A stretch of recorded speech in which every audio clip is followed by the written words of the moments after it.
Hey guys, have your notes here for section 10.5, and we're going to spend a couple days on section 10.5. So my plan is just to get through the first page for day one. Easy stuff. I think you're going to kind of like it.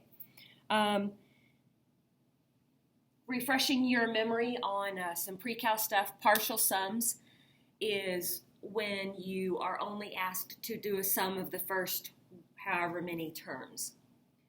So we're going to note it like this. This will be the sixth partial sum, and it means the sum of the first six terms.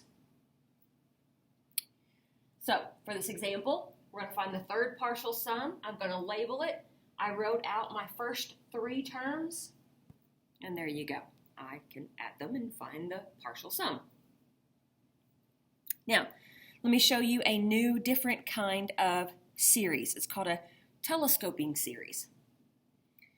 And if you remember, like you've seen things, items that telescope, like a car's antenna, or an antenna on an old-fashioned radio, if your grandparents have one of those, or an old-fashioned telescope.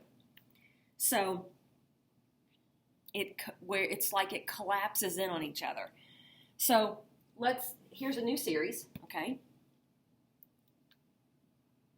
If I write out a few of the terms, it really doesn't get me anywhere.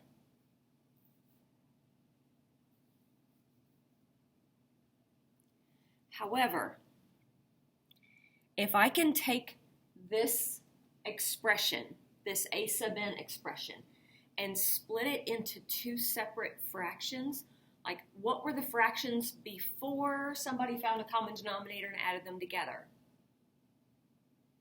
I'm going to split it into two fractions. Hopefully you remember how to do that.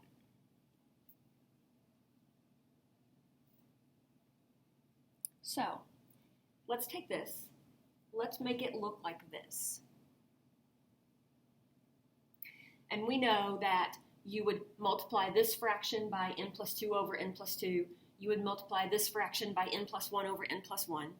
You would get your denominators to be exactly the same. So all you need to focus on is your numerators. So this numerator is going to equal a times the quantity, n plus 2, plus b times the quantity, n plus 1. So I did that over here. Wrote out my numerators. And remember, this is true for all values of n. Pick an n that will allow you to find a and b. So the first n I chose was -2. Subbed them in. I got b to be 2, positive 2. And the next value that I got that I wanted to use for n was -1. Subbed it in, and a is -2.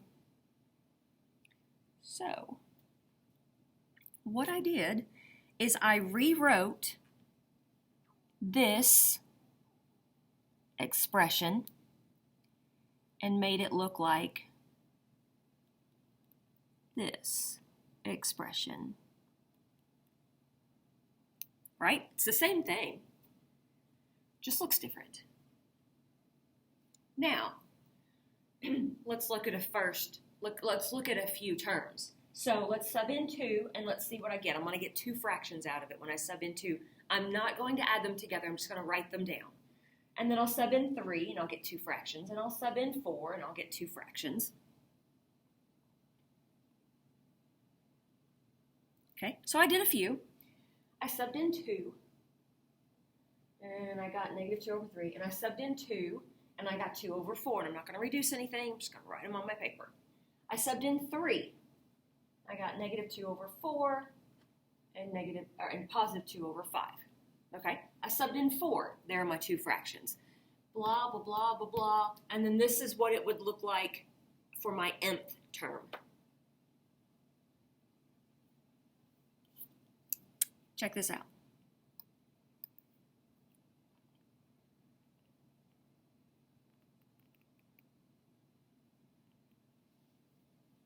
Those cancel.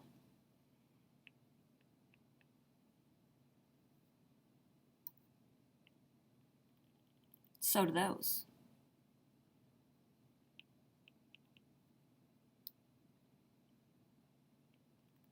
And this one's going to cancel with the next one.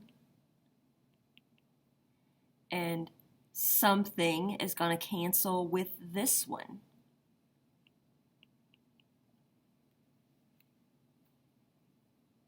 Right? So everything, every last fraction and first fraction is going to cancel with each other. But there's still the negative 2/3 at the beginning that doesn't cancel with anything. So what happens as n goes to infinity? Well, as n goes to infinity, we've got negative 2/3 plus gone, plus this. And this, as n goes to infinity, this is going to be 2 over huge, which is 0. So where is this sum headed? Well, as n goes to infinity, this sum, and this is what it looked like to begin with, this sum is headed toward negative 2/3. Pretty cool telescoping series.